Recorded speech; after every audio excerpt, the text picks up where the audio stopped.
Good day, Ma'am Blair. My topic for today is socioeconomic barriers.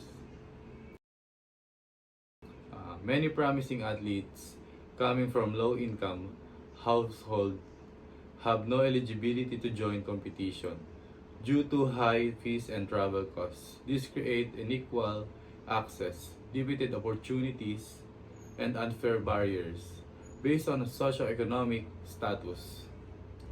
Dito po, sabi po dito sa binasa ko, marami pong athlete na hindi nakakapag-compete, lalo na po yung mga nasa probinsya, kasi parang hindi equal yung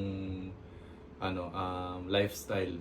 Tulad po ng hindi naman po lahat ng magulang ay kaya magbigay ng pera para masuportahan yung anak nila papunta sa Manila. Kaya hindi po nakakapag-compete yung mga anak nila.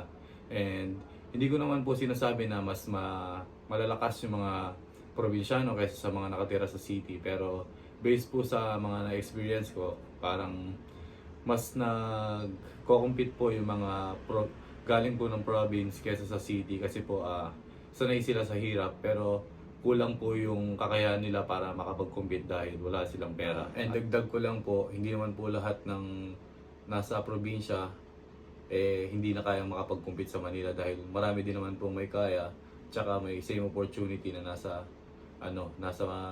nakakapag-compete sa Manila. Pero hindi ko din po sinasabi na porque nasa Manila ka, nasa city ka, kaya mo na rin po makipag-compete at mabibigyan ka na rin ng same opportunity katulad ng mga nasa iba.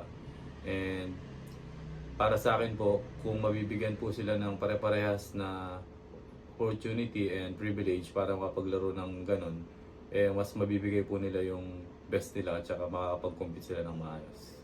Thank you, ma'am.